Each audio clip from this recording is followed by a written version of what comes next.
रात के 12:03 हुए थे। काल मंडी टर्मिनल्स पर पुरानी घड़ी की सुइयां अजीब सी आवाज के साथ एक एक सेकंड आगे बढ़ रही थी।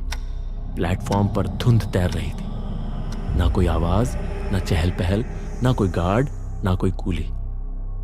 बस एक धीमी सी सिसकारी, जैसे कोई प्लेटफॉर्म की दरारों, टूटी हुई बेंचों और जाले जमी छत से सांस ले रहा हो। तभी एक पुरानी दरकती सी अनाउंसमेंट मशीन से आवाज गूंजी।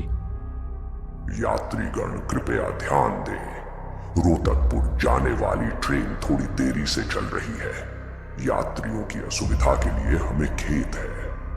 रवि, एक 38 वर्षीय अकेला आदमी जो एक प्राइवेट कंपनी में अकाउंट्स का काम करता था, प्लेटफॉर्म पर एक बेंच पर बैठा थकान से अपनी गर्दन झुकाए बैठा था।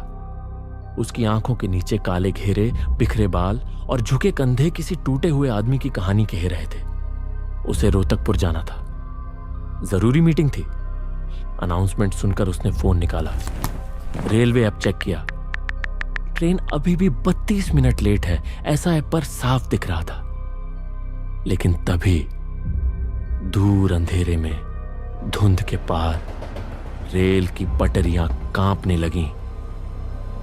हल्की सी रोशनी धुंध को चीरती हुई आई और कुछ ही पलों में एक पुरानी काली कोयले जैसी ट्रेन प्लेटफॉर्म पर आकर धीरे धीरे रुकी। इंजन से कोई भाप नहीं निकल रही थी, पर हवा में जली हुई लोहे की गंध घुल गई थी। ट्रेन पर लिखा था रोहतकपुर एक्सप्रेस। रवि चौंक गया। यह कौन सी ट्रेन है? अभी तो कहा गया कि ट्रेन लेट है। अरे, उसे कुछ समझ नहीं आया। उसने फिर से मोबाइल ऐप देखा। ट्रैकिंग वही दिखा रही थी, ट्रेन अभी आई नहीं। फिर ये क्या है? तभी रवि ने देखा, प्लेटफॉर्म के दूसरे कोने पर एक क्लीनर खड़ा था। उसने पुराने नीले यूनिफॉर्म में गंदे कीचड़ सने कपड़े पहन रखे थे। पीठ थोड़ी झुकी हुई, गर्दन एक और टेढ़ी और हाथों की उंगलियां ऐसी जैसे जलने के कारण गल चुकी हो। उसके हाथ में एक झाड़ू था, लेकिन उसकी आंखें बिल्कुल सफेद थीं, बिना पुतलियों के। फिर भी उसके चेहरे पर एक अजीब सी मुस्कान थी, जैसे उसे कुछ पता हो जो रवि नहीं जानता। रवि थोड़ा घबरा गया, पर हिम्मत करके उसके पास गया। भाई साहब, ये रोहतकपुर वाली ट्रेन है क्या? रवि ने टिकट दिखाते हुए पूछा। वो आदमी पहले कुछ नहीं बोला, बस कुछ सेकंड तक रवि को घूरता रहा। फिर एक सिसकती हुई आवाज में बोला, हाँ यही है, यही ले जाएगी तुझे जहां जाना है। रवि को उसकी बात में कुछ अजीब लगा, पर आवाज में ऐसा कुछ था जो उसके मन में उतर गया, जैसे कोई सम्मोहन, कोई काला जादू। जल्दी बैठ जा, इस बार देर ना हो, बहुत कम बार आती है ये ट्रेन। क्लीनर बोला और बिना झाड़ू चलाए धीरे धीरे धुंध में गायब हो गया, जैसे वो वहां था ही नहीं। रवि कुछ सेकंड वहीं खड़ा रह गया। उसका दिल तेजी से धड़क रहा था, पर पैर जैसे अपने आप बोगी की ओर उठते जा रहे थे। बोगी का दरवाजा झंग खाया हुआ था और खुलते ही अंदर से एक गंध आई, नमी, सड़ी लकड़ी और जैसे किसी पुराने शव की गंध। बोगी में अजीब यात्री बैठे थे। एक बूढ़ा आदमी जो लगातार खिड़की से बाहर अंधेरे को घूर रहा था और बुदबुदा रहा था। एक औरत जिसकी आंखें खुली थीं, लेकिन चेहरा बिल्कुल भावहीन था। रवि ठिठक गया। ट्रेन धीरे धीरे प्लेटफॉर्म से आगे बढ़ी। इंजन की सांसें भारी थी, जैसे जमीन के नीचे से आ रही हो। बोगियां लोहे की नहीं, बल्कि किसी पुराने समय की स्मृति लग रही थी। आखिरी बोगी सबसे अलग थी। उसका रंग बाकी बोगियों से मटमैला और धुंधला था। उस पर उभरे हुए पुराने अक्षरों में लिखा था, पुनरागमन निषिद्ध। रवि ने जैसे ही पैर रखा, बोगी के फर्श पर एक कंपन हुआ। सीटें चमड़े की थीं, लेकिन बेहद पुरानी, जैसे वर्षों से किसी ने उन्हें छुआ ना हो। बोगी में कुल 6 यात्री थे। एक बूढ़ा जो हर 5 मिनट में ताबीज को चूमता, एक औरत जिसकी आंखें बंद थीं लेकिन सिर धीरे धीरे हिल रहा था, और 3 चेहरे जो धुंध में इतने गुम थे कि उनके हाव भाव पढ़ पाना असंभव था। रवि एक कोने में बैठ गया। खिड़की से बाहर कुछ दिखाई नहीं दे रहा था, सिर्फ गहरी काली स्याही जैसी रात। ट्रेन चलने लगी, धीरे धीरे, फिर थोड़ी तेज, फिर सन्नाटा। न पहियों की आवाज, न झटका, न गति का कोई अनुभव। रवि ने बाहर देखा। अब खिड़की से धुंध के परे कुछ दिखा, एक छोटा सा स्टेशन जहां एक बोर्ड पर लिखा था मृतपुर, जीवन का अंतिम पड़ाव। लेकिन ट्रेन वहां नहीं रुकी। तभी बोगी में लाइटें झपकने लगी। हवा अचानक भारी हो गई। बूढ़ा व्यक्ति थरथराने लगा। वह बड़बड़ाने लगा, फिर से शुरू हो गया। हर बार कोई नया चेहरा, हर बार कोई नया शिकार। रवि घबरा गया। उसने बाकी यात्रियों की ओर देखा। औरत की आंखें अब खुली थीं, मगर उनमें आंखों की जगह गहरे काले गड्ढे थे। बस काली, गहरी, अंतहीन, खाली जगह। रवि का गला सूखने लगा। उसने बोगी से बाहर निकलने का मन बनाया, लेकिन जैसे ही उसने दरवाजा खोला, बाहर कुछ था ही नहीं। न पटरी, न जमीन, बस अंधकार। वो अंधकार जिसमें उसकी आवाज तक डूब गई। ट्रेन अब एक सुरंग में घुस गई थी, एक अनंत सुरंग जिसका कोई अंत न था। बोगी में घड़ी की सुइयां अब उल्टा चलने लगी थी। समय वापस जा रहा था। फिर एकाएक बोगी में सीटें बदल गईं। रवि जहां बैठा था वहां अब एक और यात्री था, हूबहू रवि जैसा दिखता हुआ। रवि ने चिल्लाने की कोशिश की, लेकिन आवाज नहीं निकली। तुम आ गए हो? उस हमशक्ल ने कहा, अब मैं जा सकता हूं। और फिर वो उठ खड़ा हुआ और हवा में घुल गया, जैसे कभी था ही नहीं। बूढ़ा व्यक्ति अब पास आया और बोला, हर कोई जिसे रूहगाम जाना होता है वो पहले किसी का स्थान लेता है। तुम अब इस बोगी के नए यात्री हो।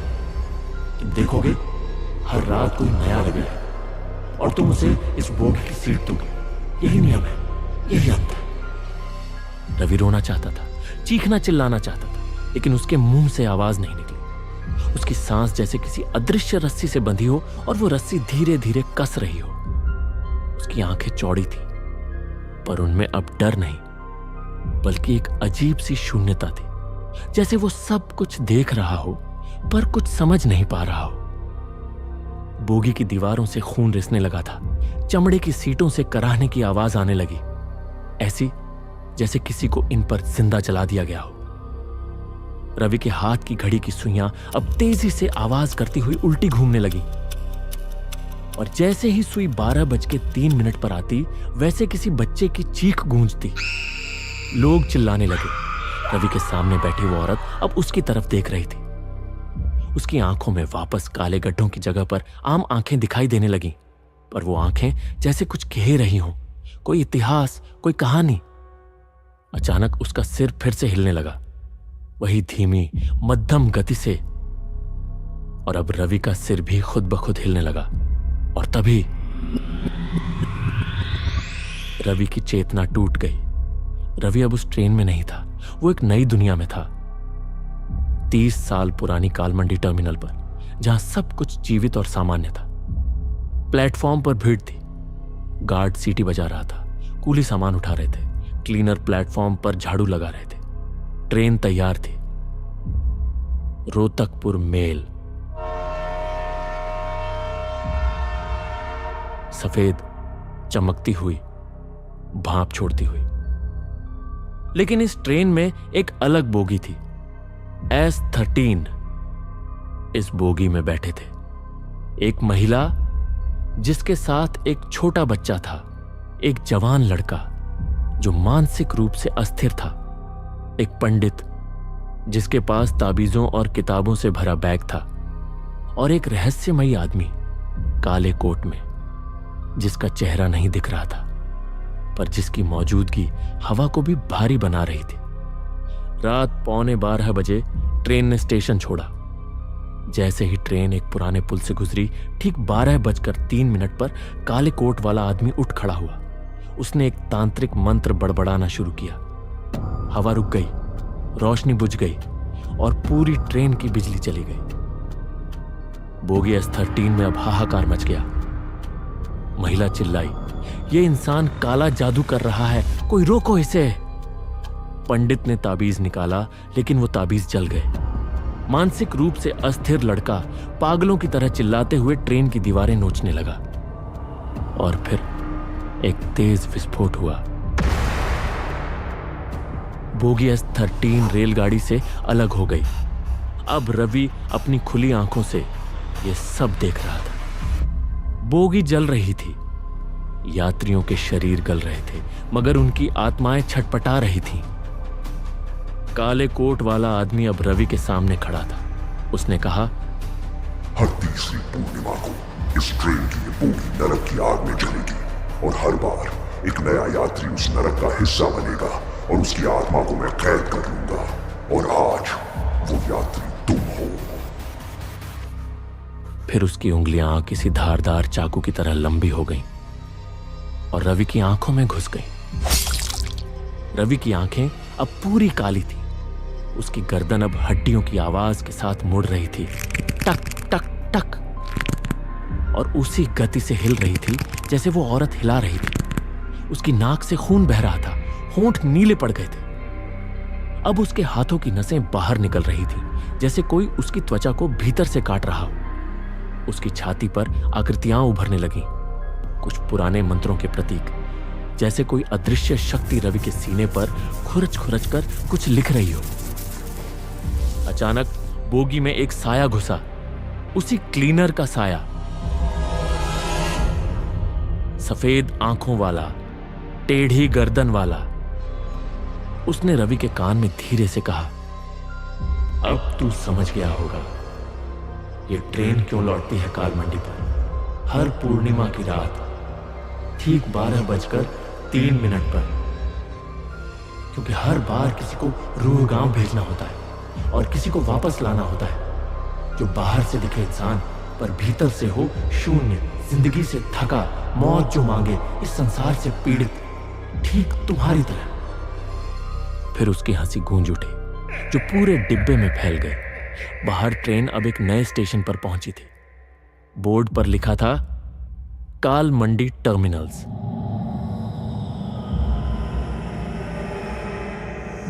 ठीक वही समय, रात के 12:03, और एक नया यात्री आखिरी बोगी में चढ़ने को तैयार था। वो बूढ़ा आदमी फिर बुदबुदाया, अंत नहीं, आरंभ है ये। और इस बार रवि अपनी सीट से उठता है और उस नए यात्री से कहता है, तुम आ गए हो, अब मैं जा सकता हूं। और फिर रवि हवा में घुल गया, जैसे कभी था ही नहीं। रवि की कहानी यहीं खत्म नहीं होती। हर पूर्णिमा की रात, जब घड़ी की सुइयां ठीक 12:03 पर उल्टी घूमती है, काल मंडी टर्मिनल्स अपना अगला शिकार ढूंढने लौट आती है। क्या अगली बार कोई और रवि चढ़ेगा उस ट्रेन में, या तुम? आप सुन रहे थे द हॉरर शो। हर हफ्ते डर की एक नई दस्तक। यहां कहानियां सिर्फ सुनाई नहीं जाती, महसूस कराई जाती हैं। अगर आपको यह अनुभव पसंद आया तो सब्सक्राइब कीजिए, बेल आइकन दबाइए और तैयार रहिए अगले अंधेरे सफर के लिए।